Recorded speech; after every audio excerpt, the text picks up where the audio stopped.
벌어진 격차, 좁혀지지 않는 노후 60년 대생, 국민연금의 덫. 에휴, 젊을 땐 그래도 희망이 있었는데 이젠 뭘 해도 답이 없네. 동네 친구들과 막걸리 한 잔 기울이며 한숨 쉬는 김씨 아저씨. 환갑을 훌쩍 넘긴 그는 요즘 들어 부쩍 삶의 무게에 짓눌린다. 30년 넘게 뼈 빠지게 일했지만 손에 쥔 건 쥐꼬리만 한 국민연금과 막막한 노후뿐. 국민연금? 그거 받아봤자 뭐해. 쌀 한 가마니 사기도 빠듯한데. 옆에서 듣고 있던 박씨 아주머니도 맞장 구친다. 평생 남편 뒷바라지하며 살았지만 이젠 자식들에게 손 벌리기도 미안한 처지. 우리 같은 60년 대생들은 진짜 낀 세대야. 젊을 땐 앞만 보고 달렸는데 이젠 뒤도 돌아볼 여유도 없어. 씁쓸한 웃음을 짓는 최씨 할아버지. 그의 말처럼 60년 대생들은 한국 사회의 격동기를 온몸으로 겪어낸 세대다.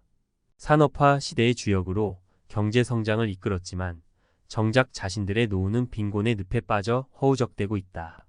1. 좁혀지지 않는 격차. 60년 대생의 슬픈 자화상.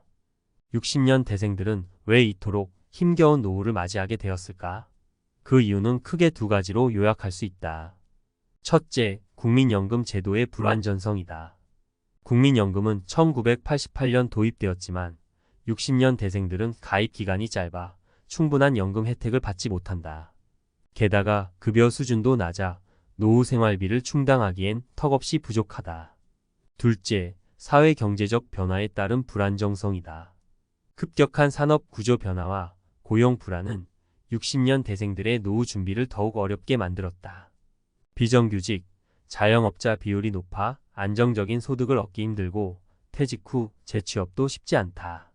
이러한 현실은 통계 자료에서도 여실히 드러난다. 60대 이상 노인 빈곤율은 OECD 국가 중 최고 수준이며 자살률 또한 심각한 사회 문제로 대두되고 있다. 2. 국민연금 덫이 되다. 60년 대생의 절규. 국민연금 믿고 노후 준비 안 했는데 이젠 뭘 어쩌라고. 60대 초반의 이씨 씨는 몇 년 전 퇴직 후 국민연금에 가입했다. 하지만 몇 년 납부해봤자 받을 수 있는 연금은 쥐꼬리만 하다는 걸 깨닫고 후회 막심이다. 젊을 땐 벌어서 애들 키우고 집 사느라 정신없었지. 노후 준비는 꿈도 못 꿨어. 60대 중반의 박씨 씨는 평생 가정주부로 살았다. 남편 월급으로 생활하기도 빠듯했기에 국민연금은 생각조차 못했다. 이젠 남편도 퇴직하고 자식들도 각자 살림 차리느라 힘든데 앞으로 어떻게 살아야 할지 막막하기만 하다. 국민연금 그거 믿을 게 못돼. 차라리 젊을 때 땅이라도 사둘걸. 60대 후반의 김씨 씨는 자영업자다. IMF 외환 위기 때 사업 실패 후 재기했지만 노후 준비는 뒷전이었다. 이젠 몸도 예전 같지 않고 가게 운영도 힘에 부친다. 3. 희망은 없는가? 60년 대생의 미래. 60년 대생들의 절망적인 현실은 단순히 개인의 문제가 아니다. 사회 전체의 문제이며 미래 세대에게도 큰 영향을 미칠 수 있다. 지금 당장 60년 대생들의 노후 문제를 해결하지 못한다면 그 부담은 고스란히 자녀 세대에게 전가될 것이다. 부모 부양 부담은 젊은 세대의 결혼, 출산, 내 집 마련 등 미래 설계를 어렵게 만들고 결국 저출산, 고령화 문제를 더욱 심화시킬 수 있다. 따라서 정부는 60년 대생들의 노후 문제 해결을 위한 적극적인 정책 마련에 나서야 한다. 국민연금 제도 개선, 노인 일자리 창출, 주거와 안정 지원 등 다양한 방안을 통해 60년 대생들이 인간다운 삶을 살 수 있도록 돕고 사회 통합을 이루어야 한다. 늦깎이 국민연금, 후회만 남는 선택? 60대 초반 이씨의 딜레마. 국민연금 진작 가입할 걸. 60대 초반에 접어든 이씨 씨는 요즘 밤잠을 설칩니다. 몇 년 전 은퇴 후 뒤늦게 국민연금에 가입했지만 생각보다 턱없이 적은 예상연금액의 실망감과 후회가 밀려오기 때문입니다. 이럴 줄 알았으면 차라리 그 돈으로 다른 투자를 할 걸 그랬어. 이씨 씨처럼 은퇴 후 국민연금에 뒤늦게 가입하는 분들이 적지 않습니다. 하지만 몇 년 납입해서는 충분한 연금을 받기 어려운 것이 현실입니다. 왜 이런 상황이 발생하는 걸까요? 그리고 이런 상황에 처한 사람들은 어떻게 해야 할까요? 1. 국민연금 납입 기간이 중요한 이유. 국민연금은 낸 만큼 받는 제도입니다. 즉, 납입 기간이 길수록 납입 금액이 클수록 더 많은 연금을 받게 됩니다. 국민연금의 연금액은 크게 두 가지 요소에 의해 결정됩니다. 가입기간 최소 10년 이상 가입해야 연금을 받을 수 있으며 가입기간이 길수록 연금액이 늘어납니다. 소득 납입하는 보험료는 소득에 비례하며 소득이 높을수록 더 많은 보험료를 납입하고 더 많은 연금을 받습니다.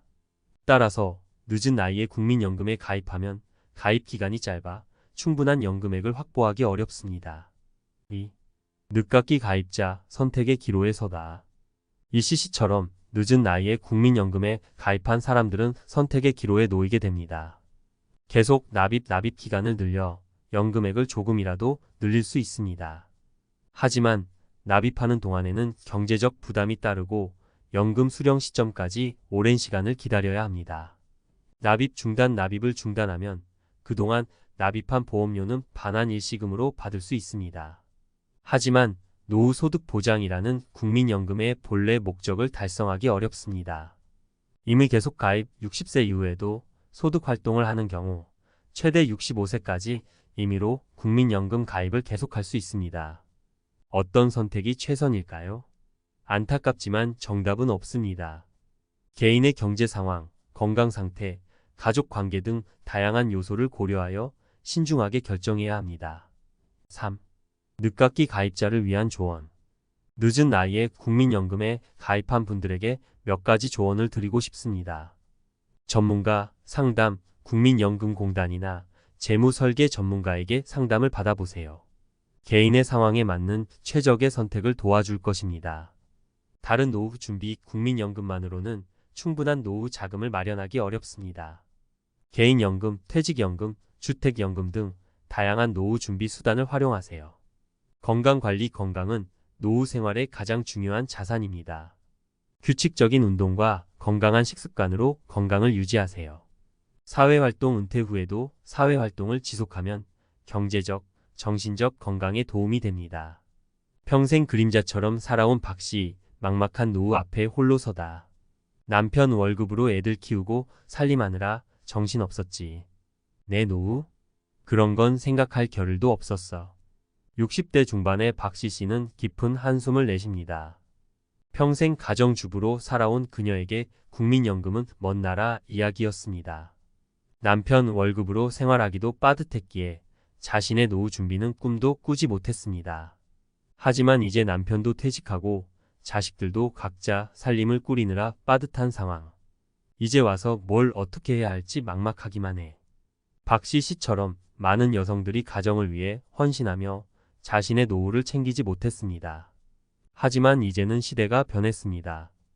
여성의 사회 참여가 늘고 평균 수명도 길어지면서 여성 자신의 노후 준비는 선택이 아닌 필수가 되었습니다. 1. 경력 단절 여성, 노후 빈곤의 위험에 노출되다. 박씨 씨처럼 경력 단절 여성들은 노후 빈곤의 위험에 더욱 취약합니다. 국민연금 가입 기간이 짧거나 아예 가입하지 못한 경우가 많고 퇴직금이나 개인연금 등 다른 노후 준비도 부족하기 때문입니다. 통계청 자료에 따르면 65세 이상 여성 노인의 빈곤율은 남성 노인보다 훨씬 높습니다. 특히 혼자 사는 여성 노인의 빈곤율은 더욱 심각한 수준입니다. 2. 늦었지만 지금부터 시작하는 노후 준비. 박씨 씨에게는 아직 희망이 있습니다. 늦었지만 지금부터라도 적극적으로 노후 준비를 시작하면 됩니다. 국민연금 임의가입 만 18세 이상 60세 미만이라면 소득이 없어도 국민연금에 임의가입할 수 있습니다. 주택연금 만 55세 이상 9억 원 이하 주택 소유자라면 주택연금을 통해 매월 생활 자금을 받을 수 있습니다. 노인 일자리. 정부에서 지원하는 노인 일자리 사업에 참여하여 소득을 얻을 수 있습니다. 재취업. 자신의 경력이나 기술을 살려 재취업에 도전할 수 있습니다. 은퇴 후의 진짜 삶. 베이비 부머의 생존 이야기. 안녕하세요. 오늘은 우리가 흔히 접하는 은퇴라는 주제에 대해 이야기를 나눠볼까 합니다. 많은 사람들은 은퇴 후의 삶을 막연히 자유롭고 편안한 시기로 생각하지만 실제로는 그렇지 않은 경우도 많습니다. 특히 베이비 부머 세대에게는 은퇴가 큰 전환점이자 새로운 도전이기도 하죠. 이 글에서는 은퇴 후의 삶에 대해 구체적으로 이야기하면서 세 가지 실제 사례를 들어 어떤 어려움이 있는지 또 어떻게 극복해 나가는지 알아볼 겁니다. 1. 은퇴 후에도 사라지지 않는 불안감. 베이비 부머 세대는 1950년대와 60년대에 태어나 경제 성장을 몸소 겪으며 일생을 열심히 살아온 사람들입니다. 그런데 이들이 이제 은퇴를 맞이하면서 가장 크게 느끼는 감정은 다름 아닌 불안감입니다. 경제적인 불안, 사회적인 역할 상실, 그리고 시간의 유한성에 대한 고민이 모두 얽혀 있습니다. 첫 번째로 소개할 사례는 박씨 60세의 이야기입니다. 그는 평생 은행에서 근무하며 직장 내에서 중요한 역할을 맡았던 베이비 부머입니다. 하지만 정년퇴임과 함께 그는 더 이상 조직에서 필요하지 않다는 생각에 깊은 상실감을 느꼈습니다. 이제 나는 어디에 쓸 수 있을까? 라는 고민이 시작된 거죠. 처음에는 은퇴 후에 여유를 만끽할 것 같았지만 막상 일을 그만두고 나니 시간이 남아도는 것이 오히려 더 큰 부담으로 다가왔습니다. 경제적으로는 어느 정도 안정적이었지만 마음속 깊은 곳에서는 자신이 쓸모없어졌다는 생각에 빠져드는 겁니다. 박 씨의 사례는 많은 베이비 부머들이 겪는 대표적인 문제입니다. 특히 한국 사회는 직장에서의 성공과 경제적인 성취를 삶의 큰 가치로 여기는 경우가 많기 때문에 은퇴 후 자신이 사회에서 맡고 있던 역할을 잃었을 때 느끼는 상실감은 엄청납니다. 하지만 박 씨는 이런 불안을 극복하기 위해 새로운 취미를 찾고 그동안 미뤄왔던 자격증 공부를 시작했습니다. 그는 이렇게 말합니다. 일을 멈춘다고 인생이 끝나는 건 아니더라고요.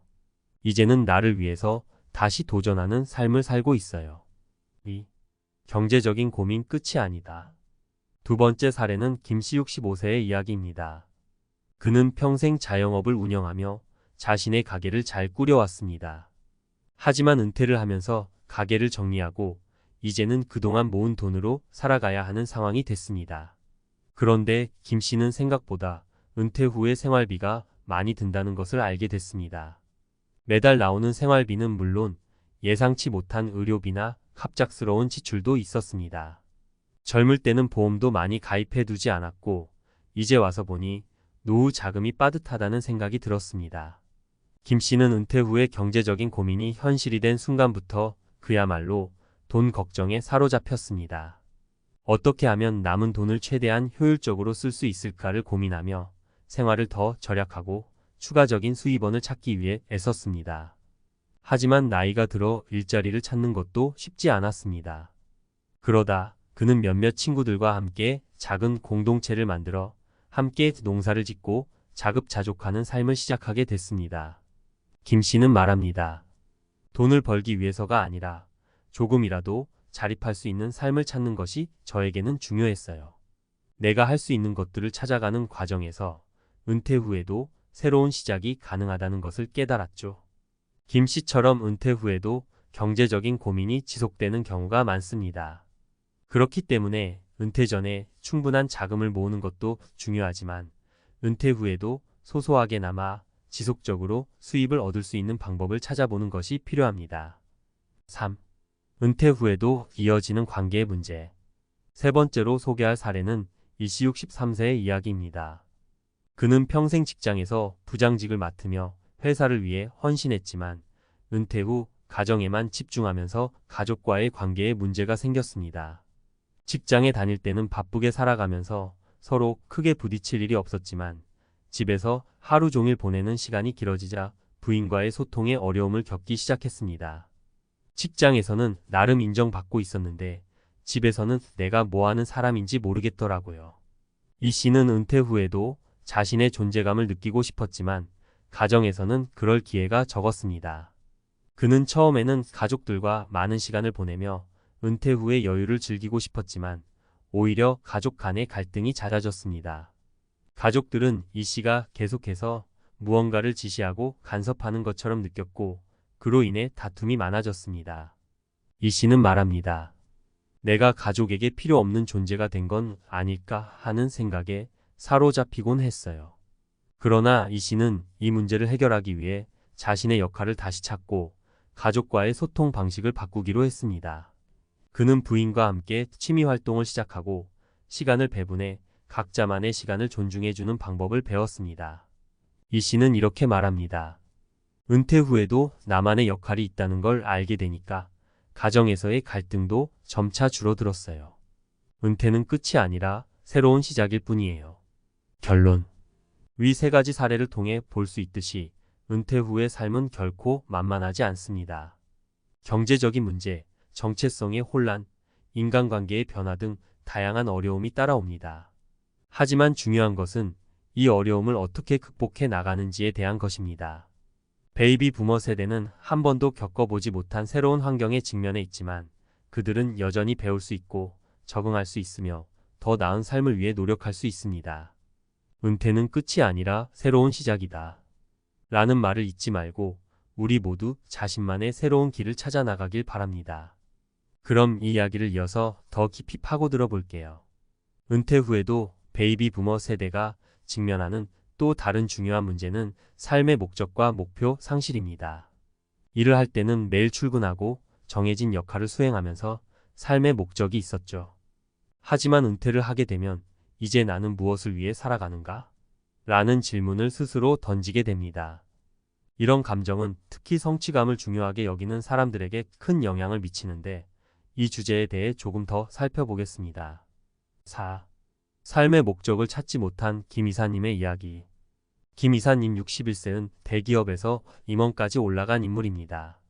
남부럽지 않게 성공적인 경력을 쌓아오며 젊을 때부터 직장에서 인정받는 것이 그의 삶의 큰 목표였어요.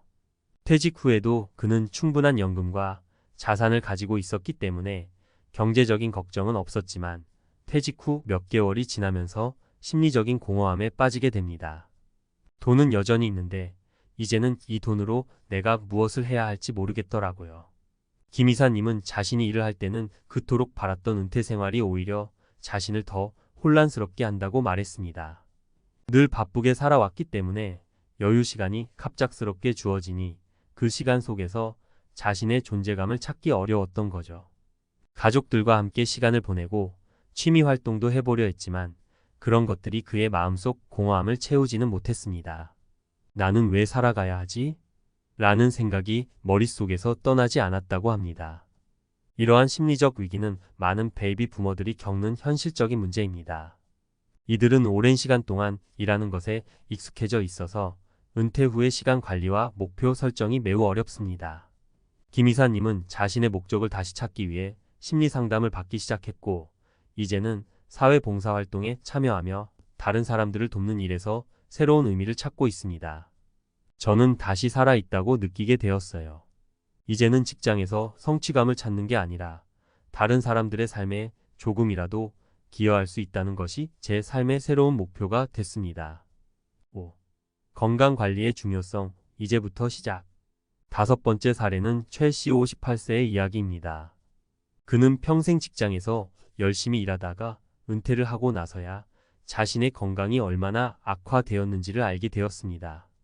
회사 생활 동안에는 바쁜 일상 속에서 건강에 대한 관심을 가질 여유가 없었고 퇴직 후에는 오히려 모든 게 끝난 것처럼 무기력하게 지내며 운동도 하지 않았습니다. 그 결과 은퇴 후 몇 달 만에 혈압이 급상승하고 당뇨 초기 진단까지 받게 된 겁니다. 최 씨는 은퇴 후에는 더 이상 건강 관리가 필요 없다고 생각했지만 그게 큰 착각이었다는 것을 깨달았습니다. 그는 이렇게 말합니다. 은퇴 후에야 비로소 내 몸이 어떻게 변했는지를 알게 되었어요.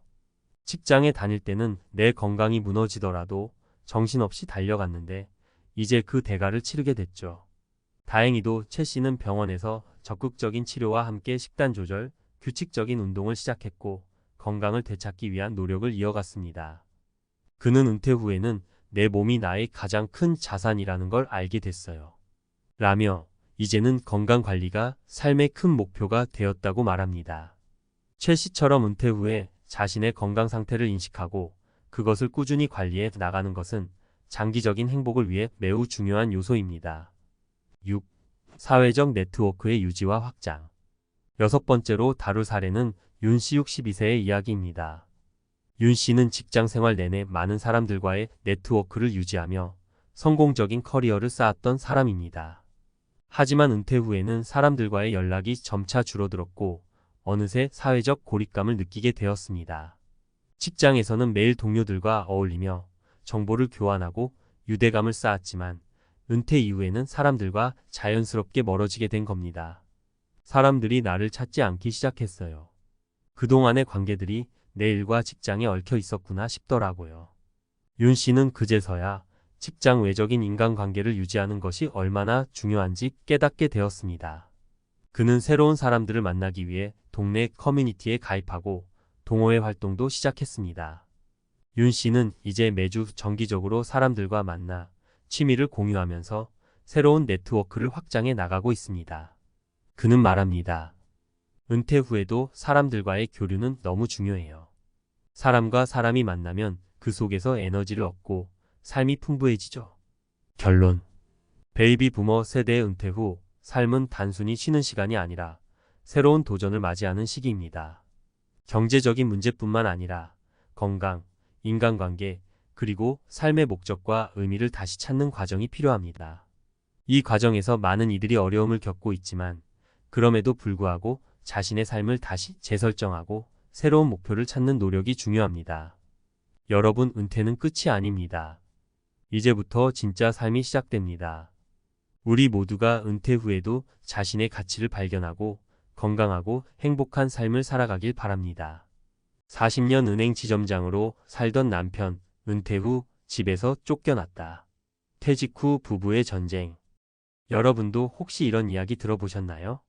평생 직장에서 존경받고 동료들에게 팀장님 혹은 지점장님으로 불리며 우뚝 서 있었던 사람이 어느 날 갑자기 퇴직을 하자 가정에서 사소한 문제로 아내와 부딪히고 점점 갈등이 깊어지다가 도저히 못 살겠다며 집에서 밀려나게 된다는 스토리 말이에요. 남의 일 같지만 주변을 조금만 둘러보면 의외로 흔하게 들리는 이야기일지도 몰라요. 오늘은 40년 은행 지점장으로 살던 남편이 은퇴 후 집에서 쫓겨났다는 흥미로운 그러면서도 안타까운 문장을 시작으로 어떻게 은퇴 후 부부 관계가 이렇게 극단적으로 치닫게 되는지를 함께 풀어보려고 해요. 사실 은퇴란 것은 직장에서의 마지막이자 또 다른 인생의 시작이잖아요. 그런데 이 또 다른 인생이 준비 없이 맞닥뜨려지면 부부의 전쟁까지 벌어질 수도 있다는 거죠. 제가 알기로 많은 분들이 은퇴 후 삶을 준비할 때 돈, 즉 재정적인 부분에만 집중하곤 해요. 그런데 그보다 더 중요한 것이 내가 어떻게 살아갈 것인가, 즉 생활 패턴과 마음가짐을 미리 준비하는 거예요. 그리고 이건 본인 혼자만의 문제가 아니라 가족, 특히 오랜 세월을 함께해온 배우자와도 긴밀하게 논의하고 조율해야 하는 부분입니다. 지금부터 은퇴 후 부부 갈등이 왜 생기는지, 그리고 어떻게 하면 이런 갈등을 미연에 방지할 수 있는지 3가지 사례를 들어 구어체로 풀어볼게요. 혹시나 지금 막 은퇴 준비를 하고 있거나 배우자가 은퇴를 앞두고 있어서 고민이 많으시다면 함께 공감하면서 읽어봐 주세요. 일 퇴직하자마자 집에만 있는 남편, 답답해하는 아내의 속내. 사례 1, 단칸방에 갇힌 기분이야. 가끔 들리는 이야기 중에 남편이 직장 그만두고 은퇴하자마자 집에서 TV만 보거나 휴대폰 게임에 매달려 있는 경우가 있어요. 일도 안 하고 집안일도 딱히 하지 않고 아내가 바라는 도움은 전혀 주지 않는 거예요. 아내 입장에서는 아니, 지금까지 회사 생활하느라 나 몰라라 했던 건 그렇다 쳐도 이제는 시간이 많아졌으면 좀 가족을 위해서 움직여주는 게 맞지 않나? 하고 생각하게 되죠. 그런데 정작 남편은요, 서운함이 있대요. 내가 40년 동안 직장에서 고생을 했으면 좀 편하게 쉴 수 있는 거 아니냐는 거예요. 그래서 갈등이 시작되는 거예요. 나 좀 편하게 지내겠다는 남편과 이제라도 같이 가정일 좀 해주고 부부가 대화도 좀 하고 여가도 함께 즐기길 바란다는 아내의 충돌이죠. 아내도 남편이 쉬는 걸 반대하는 게 아니라 너무 한 곳에만 틀어박혀서 의욕 없이 지내는 모습이 보기 안쓰럽고 또 답답한 거예요. 사실 퇴직 후에는 어느 정도 휴식 기간이 필요하긴 해요. 40년을 일했으면 몸과 마음이 얼마나 피곤했겠어요. 문제는 그렇게 부부가 함께 정하는 휴식 기간이 아니고 그냥 일방적으로 남편이 집에 눌러 앉아 아내조차도 불편하게 만드는 상황이라는 거죠. 이럴 땐 대화가 정말 중요해요. 당신 퇴직하느라 고생 많았으니 한두 달은 좀 쉬자. 대신 그 뒤엔 집안일을 도와주거나 운동이나 취미생활을 찾아보면 어떨까? 이런 식으로 같이 의논해서 선을 좀 정하는 거예요. 늘 회사에서 명령하고 지시받는 생활을 하다가 갑자기 은퇴해서 시간적 자유가 생기면 그걸 어떻게 써야 할지 모르는 분들도 많거든요. 그냥 뭘 해야 할지 모르겠으니까 멍하니 있는 거죠. 그러니 은퇴 직전에라도 나는 은퇴 후에 이런 취미를 가져봐야지. 적어도 아침에 집안일 중 하나는 내가 담당해야겠다. 같은 기본적인 계획을 미리 세워두는 게 좋아요. 이 은퇴 이후 남편이 나만 졸졸 따라다녀요. 마이너스 아내의 공간 침범 문제. 사례 2. 이젠 내 공간도 없어요. 두 번째 사례는 앞의 경우와는 정반대 같으면서도 비슷한 문제예요. 평소 남편은 회사 일에 열중하느라 집안일, 자녀 양육 이런 데 참여를 거의 못했어요. 아내는 그간 남편이 뭐 바쁘니까 그렇지 하고 넘겼는데 이제 은퇴를 하고 나니 남편이 갑자기 아내의 일상에 과도하게 간섭을 하거나 심지어 아내가 친구 만나러 갈 때도 따라가겠다고 한다던가 장을 보러 갈 때도 옆에서 잔소리를 하는 거예요. 아내 입장에서는 벼락 맞은 기분이죠. 아니, 당신은 지난 40년 동안 뭐 하다가 이제 와서 내 일상에 온갖 참견을 다해? 라고 불만이 쌓일 수밖에요. 남편 입장에서도 억울할 수는 있어요. 그동안 회사 일 때문에 가족과 시간도 못 보냈는데 이제라도 같이 하고 싶다는 마음이거든요.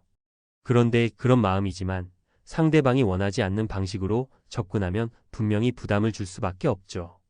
그래서 많이 듣는 이야기가 남편이 퇴직하자마자 아내를 따라다니면서 나는 뭐 하면 좋을까? 같이 어디 갈까? 하고 물어대니 너무 숨 막힌다예요. 아내는 아내대로 가정 내에서 자신만의 루틴이 있었는데 남편이 갑자기 그 궤도에 불쑥 들어오니 서로 충돌이 생기는 거예요. 이 문제도 결국 은퇴 전에 부부가 은퇴하면 하루 일과를 어떻게 보낼까를 미리 협의해야 해결돼요. 남편이 아내에게 어떻게 참여하고 또 어떻게 거리를 둘지를 구체적으로 의논하는 시간이 반드시 필요하죠. 예를 들어 매주 수요일은 내가 장을 봐올게. 그리고 목요일엔 내가 친구들 만나고 올게. 당신도 부담 없이 자기 할 일을 해. 이런 식으로 역할을 구분하고 서로 개인 시간과 공간을 존중해주는 거예요. 삶 재정은 충분한데 불안과 우울감에 빠진 은퇴자. 사례 3. 내 존재 가치가 없어진 기분이야. 세 번째 사례는 재정적으로 부족함이 없음에도 은퇴 후 우울감이나 불안감을 호소하며 부부 사이가 삐걱거리는 경우예요. 어떤 분들은 평생 고액 연봉을 받았고 퇴직금도 넉넉해서 노후 자금 걱정은 딱히 없어요. 그런데도 갑자기 내가 이제 뭘 해야 하지? 직장에서 더는 필요 없는 사람이 되어버린 건가? 같은 생각으로 자존감이 급격히 떨어지는 거예요. 당연히 회사 다닐 때는 잘 나가는 지점장님이었지만 막상 퇴직하니 제일 먼저 사라진 게 직함이잖아요. 그동안 명함이 주던 권위, 직책이 주던 자긍심이 없어지면 인간적으로 굉장히 허전해진대요. 그러다 보면 아내의 작은 말 한마디에도 과민 반응을 보이고 심지어는 아내가 당신 뭘 잘못했어? 이런 의도가 아니었어도 괜히 공격적으로 받아들이게 돼요. 그러면 부부 싸움이 잦아지고 상대방 입장에서는 왜 이렇게 사소한 일에 예민해졌지? 하고 당혹스러워지는 거예요. 혹은 어떤 분들은 아예 반대로 안으로 감정을 눌러서 말도 거의 안 하게 되고 우울감에 빠져버리는 거죠. 이럴 때 가장 도움이 되는 건 스스로 또 다른 역할을 찾는 거예요. 그 역할이라는 게 꼭 다시 일을 하라는 뜻은 아니에요. 그것이 봉사활동일 수도 있고 취미생활을 좀 더 전문적으로 파고드는 것일 수도 있고 손주 돌보기나 지역사회 활동이 될 수도 있어요. 본인이 나는 아직 쓸모있는 존재다라고 느낄 수 있는 무언가가 필요하다는 거예요. 이 과정에서 아내가 해줄 수 있는 건 여보, 당신이 퇴직했지만 여전히 우리 가정에 필요한 사람이야. 그리고 우리가 함께 할 수 있는 일도 있고 당신 혼자 찾아볼 수 있는 일도 있을 거야. 천천히 함께 고민해 보자라고 관심을 보여주는 거죠. 남편도 스스로가 아무 쓸모 없다고 생각하면 점점 더 무기력해지니까 주변 사람들의 응원과 조언이 큰 힘이 돼요. 은퇴 후 부부의 전쟁을 막으려면 이 세 가지 사례에서 공통적으로 나오는 건 미리 준비와 대화를 해둬야 한다는 거예요. 그런데 우리나라는 전통적으로 은퇴가 가까워지면 회사에서 어떻게든 버티거나 자녀 교육비 마련하느라 정신없거나 혹은 퇴직금 운용에만 집중하게 되기 쉽잖아요. 그러다 보니 정작 가장 중요한 삶의 패턴과 역할 변화에 대한 준비가 부족해요. 결국 부부가 갈등하게 되고 심하면 집에서 쫓겨나는 극단적 상황까지 가는 거죠. 만약 여러분이 이제 곧 은퇴를 앞두고 있거나 혹은 배우자가 퇴직을 준비하고 있다면 꼭 미리 서로가 원하는 은퇴 후 삶의 그림을 그려보시길 권장해요. 아침에 일어나서 누가 뭘 할 건지, 점심은 같이 먹을 건지, 취미 활동은 어떻게 나눌지, 역할 분담은 어떻게 할 건지 등등. 처음엔 좀 거창해 보이지만 막상 해보면 서로의 마음을 확인할 수 있고 훨씬 관계가 부드러워져요. 그리고 때로는 혼자만의 시간이 중요하다는 점도 서로 인정해줘야 해요. 부부가 24시간 붙어 다니야 보면 오히려 관계가 망가지는 경우가 많아요. 결혼 생활 수십 년 동안 각자 회사로 출근하면서 자연스럽게 생겼던 거리감이 사라지니까 이 거리감을 어떻게 유지하고 조절해야 하는지를 몰라서 갈등이 생기는 거예요. 은퇴 후에도 어느 정도는 서로 독립적인 생활을 보장해 주면서 동시에 함께하는 시간을 정해서 균형을 맞추는 게 좋아요. 마무리하며 어쩌면 40년 은행 지점장으로 살던 남편, 은퇴 후 집에서 쫓겨났다. 퇴직 후 부부의 전쟁이라는 문장은 꽤 자극적으로 들리겠지만 실제로 크게 다르지 않은 갈등 사례들이 우리 주변에 많아요. 직장에서의 역할을 그만두고 나면 가정과 나 자신을 대하는 태도도 자연스럽게 변해야 하는데 그 과정을 쉽게 넘겨버리는 바람에 문제로 표출되는 거죠. 그러나 두려워할 필요는 없어요. 은퇴 후 삶을 조금만 더 일찍, 조금 더 구체적으로 준비하면 새로운 인생 단계가 훨씬 풍성해질 수 있답니다.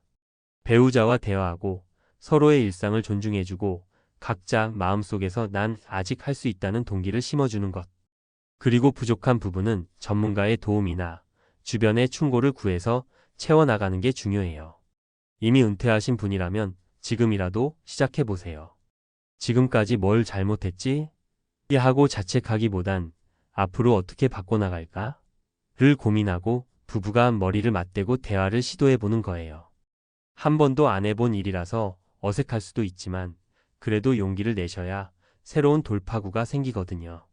결국 은퇴는 끝이 아니고 또 다른 출발이라는 말이 괜히 나오는 게 아니에요. 100세 시대를 사는 우리가 60대 전후의 은퇴 이후를 3040년 더 살아가야 하잖아요. 그 시간 동안 서로 마음고생하며 부부의 전쟁을 치를 수는 없어요. 지금부터라도 슬기롭게 준비해서 오히려 자유롭고 충만한 인생 이막을 만들어 보시길 바랍니다. 한마디로 우리는 이 은퇴 후 삶에서 행복을 찾고 부부가 함께 웃을 수 있어야 해요. 그리고 그 행복을 찾으려면 서로를 이해하고 인정해주는 대화가 필수라는 거 꼭 기억해 주셨으면 좋겠습니다. 40대는 인생의 황금기처럼 보입니다. 가정, 직장, 그리고 사회적 위치에서 안정감을 느끼는 시기이기도 하죠. 하지만 이 안정감이 오래 지속될 거라고 믿는다면 큰 착각일 수 있습니다. 나는 상위 10%니까 괜찮아라는 자만 속에서 진짜 위기가 시작됩니다. 10억이라는 자산이 있어도 은퇴 후의 삶이 행복과 안정으로 이어질까요? 많은 사람들은 자신이 경제적으로 준비되었다고 착각하지만 40대의 자산 수준은 종종 은퇴 후의 비참한 현실을 숨기고 있습니다. 월급은 늘지만 지출은 더 빨리 늘어나고 자산 관리는 뒷전으로 밀립니다. 막상 퇴직의 순간이 다가오면 준비되지 않은 은퇴 후 삶의 무게가 갑작스럽게 어깨를 짓누릅니다. 우리는 지금 당장 스스로에게 질문해야 합니다. 내가 가진 10억이 과연 은퇴 후 삶을 지탱할 수 있을까? 그렇지 않다면 지금이야말로 현실을 직시하고 제대로 준비를 시작해야 할 때입니다. 10억이 있어도 은퇴는 준비되지 않는다. 40대의 자산 수준의 비참한 현실. 40대가 되면 대부분은 직장에서 중간 이상 자리에 올라 안정적인 소득을 유지합니다. 사회적으로도 인정받고 가족들과의 삶도 평온하게 흘러가는 듯 보입니다.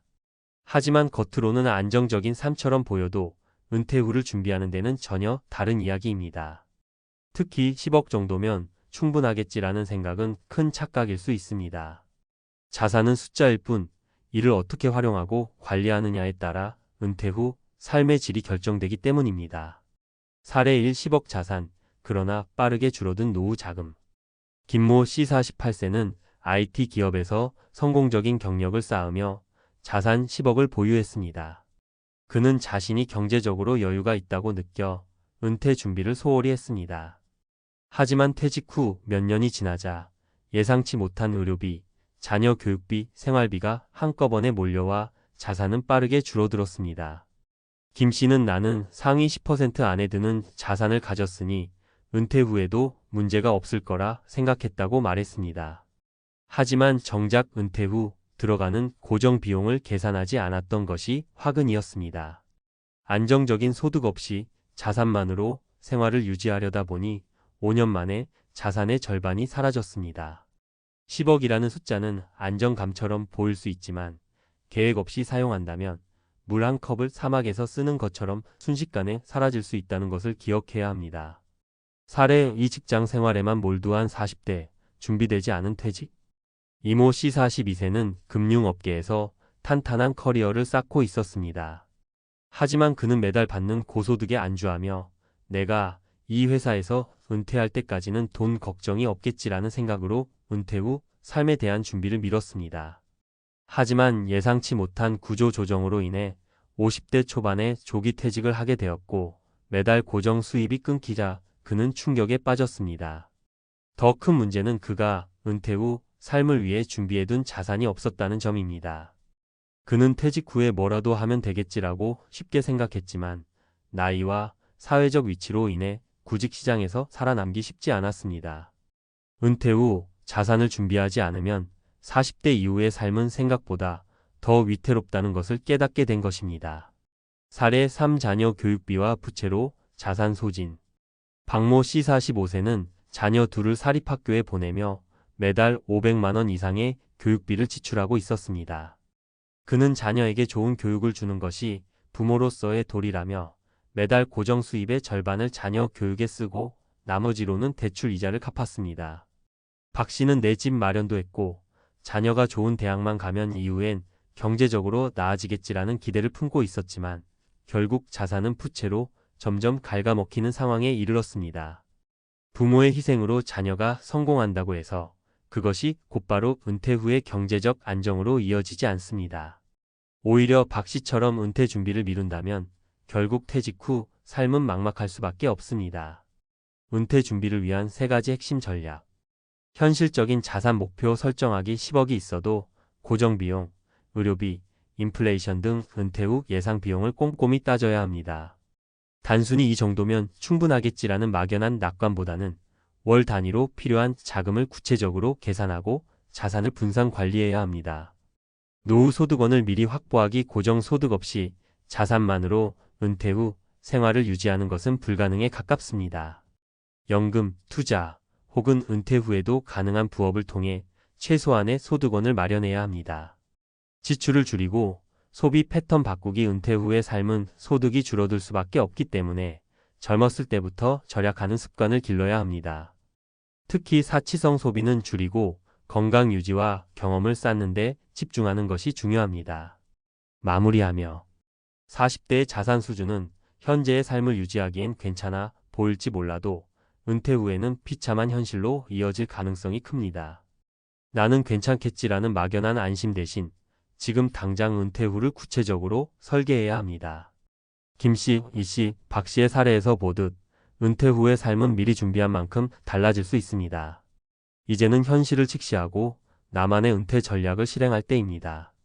여러분의 은퇴 후 삶은 준비된 만큼 빛날 것입니다. 전문가 칼럼 10억 자산의 함정 40대가 진짜 알아야 할 은퇴 전략. 안녕하세요. 은퇴 재무설계 전문가입니다.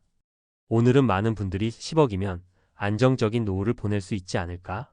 라는 기대를 갖고 계시지만 현실적으로는 그렇지 않을 수 있다는 이야기를 해보려고 합니다. 이전 글에서 40대에 접어든 분들이 자산 10억을 보유하고도 은퇴 후 삶이 비참해질 수 있음을 보여주는 사례를 살펴봤는데요. 이번에는 좀 더 깊이 들어가서 왜 10억이 있어도 노후가 불안정해질 수밖에 없는지, 그리고 어떻게 대처해야 하는지 전문가 입장에서 말씀드리겠습니다. 1. 40대는 현재보다 미래가 더 중요한 시점입니다. 40대가 되면요, 직장에선 꽤 높은 연봉을 받기도 하고 사회적으로도 안정됐다는 시선을 받을 수 있습니다. 주변에서도 부럽다, 이제 좀 편해졌겠네라는 말을 듣곤 하죠. 실제로 직장 내 입지도 탄탄해지고 어느 정도 자산을 모았다면 당장 현실적인 걱정은 크게 없을 수 있습니다. 하지만 이 시기가 사실은 미래 대비를 가장 치열하게 해야 하는 시기입니다. 50대 이후로는 건강 문제, 자녀 교육 문제, 그리고 경력 후반부 리스크까지 한꺼번에 몰려오기 때문이죠. 더군다나 회사에서 고연봉자를 구조조정 대상으로 먼저 꼽는 흐름도 꽤 오래전부터 이어져 오고 있습니다. 나는 상위 10%니까 괜찮아라는 생각이 가장 위험한 함정이라는 걸 아셔야 합니다. 10억이라는 자산이 있어도 불시에 직장을 그만두게 되거나 예상치 못한 지출이 계속 생겨나면 그 10억은 금세 9억, 8억, 또 순식간에 5억 아래로 훅 떨어질 수 있습니다. 2. 10억이라는 숫자에 대한 과도한 환상. 많은 분들이 10억이라는 금액에 큰 의미를 부여합니다. 두 자릿수 자산이 주는 심리적 만족감은 말 그대로 엄청나죠. 그런데 막상 은퇴 후에는 월 생활비, 각종 보험료, 자녀에게 지원해야 할 비용, 혹은 본인의 건강 문제에 들어가는 돈 등 지출 항목이 폭발적으로 늘어납니다. 인플레이션 물가가 꾸준히 오르기 때문에 현재 10억의 가치가 10년 후에는 훨씬 줄어들 수 있습니다. 고정 지출 의료비나 요양비용, 자녀 학자금처럼 미리 예상하기 어려운 지출이 적지 않습니다. 투자의 위험 가지고 있는 10억을 굴려서 수익을 얻으려면 그만큼 시장 리스크도 감수해야 하죠. 단순히 은행 이자만으로는 물가 상승률조차 커버하기 힘들 수 있습니다. 이렇게 보면 10억이라는 자산이 결코 넉넉한 노후를 약속해주지 않는다는 걸 알 수 있습니다.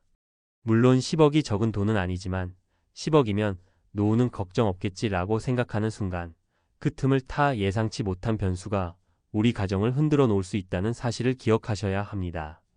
3. 40대에 찾아오는 전환점 자녀, 부모, 그리고 자기 자신. 40대에는 여러 역할을 동시에 수행해야 합니다. 아직 자녀가 어리거나 사립학교 혹은 유학 등을 계획하시는 분들은 교육비 부담이 큽니다. 동시에 부모님 세대가 요양이나 병원비가 많이 들어가는 연세가 되기도 하죠.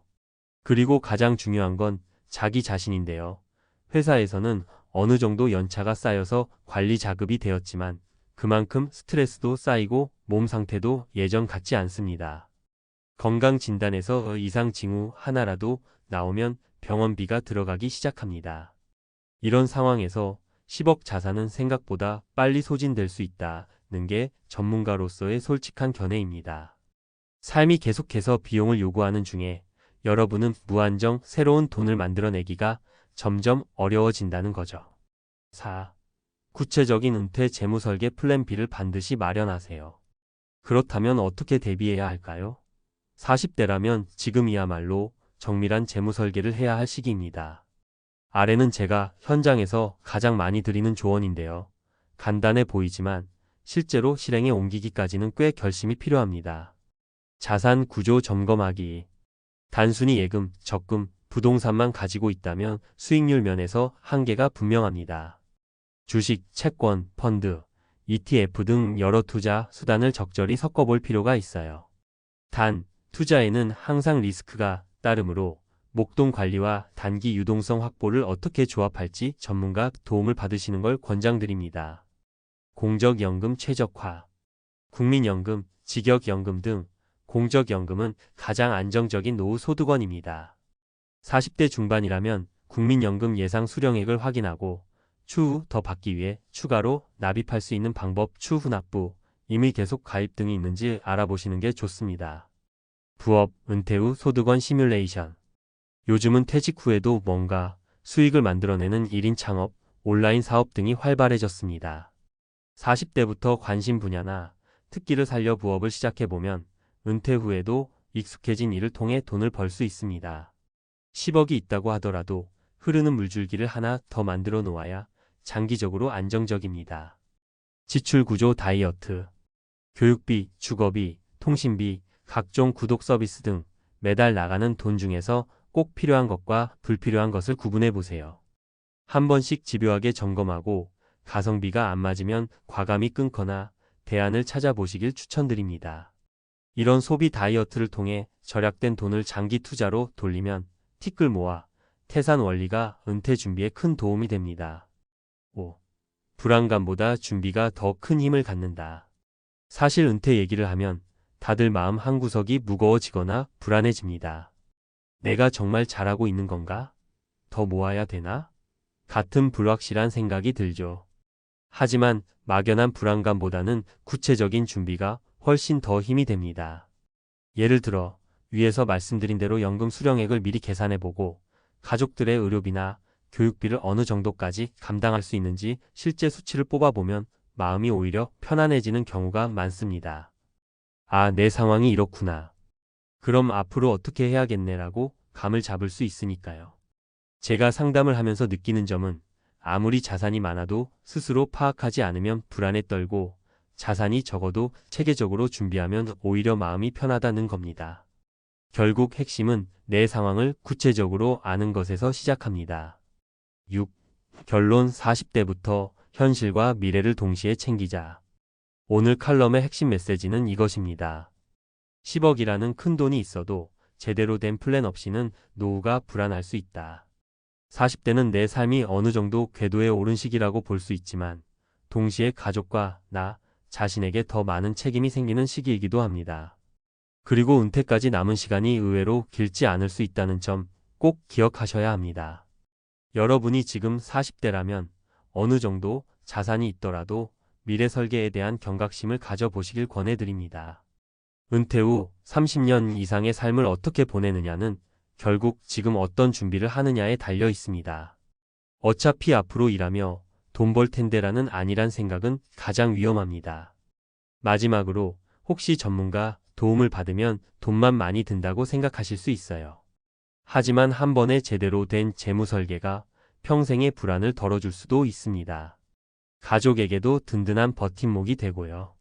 따라서 작은 비용, 작은 시간을 투자하더라도 전문가와 머리를 맞대고 체계적인 솔루션을 마련해 보시길 진심으로 추천드립니다.